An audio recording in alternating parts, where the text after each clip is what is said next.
А знаєте, я дивне хобі маю. Ночами серед тисячі думок у звивинах розгублено блукаю, вдаряючи у тишу кожний крок.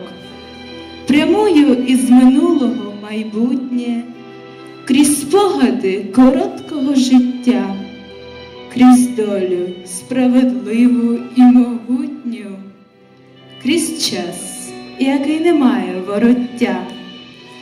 Я вкотре йду, а пам'ять зупинилась, збудивши ностальгію, і на мить, повірите, я раптом опинилась у світі, що не можна не любить. Мені тут 3, і ось біжу ланами, торкаючись розпеченої землі, а поруч голос тата, руки мами.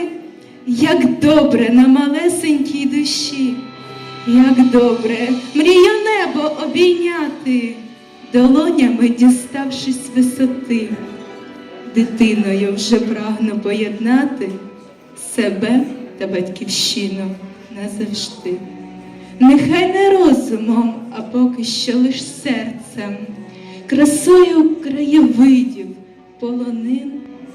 Я хочу жить в державі, яка зветься Україна, найкраща із країн.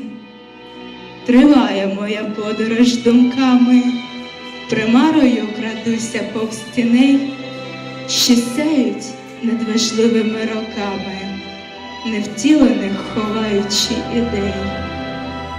Мов обриси із темряви спливають, я вперше в рідній школі, мені 7.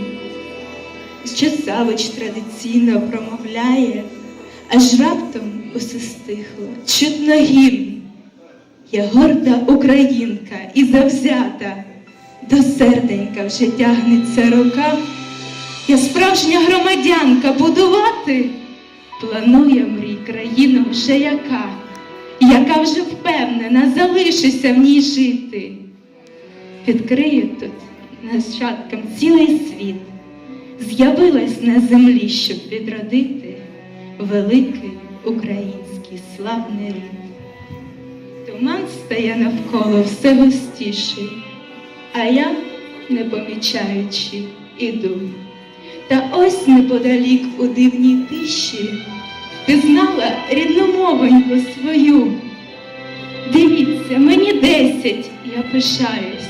Стою в одному колі із людьми, з якими найсильніше вважаюсь у місті. У такі малі роки до неба разом прапор підіймаєм, а венами тече спортивна кров. Кричать нам задоволено «Вітаєм!», ми, усміхаючись, плакаємо любов. Любов і прагнення прославити країну, сприяти її розквіту, лиш нам відтворення, оновлення під силу. Потрібно душу Богові віддам. Знаєте, на вулиці світає, я повертаюся із марева думок.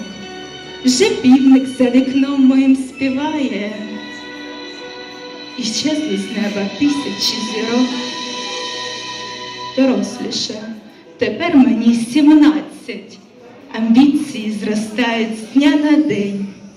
Мій шлях – невтомна відданість і праця, а місія – влучати у мішень.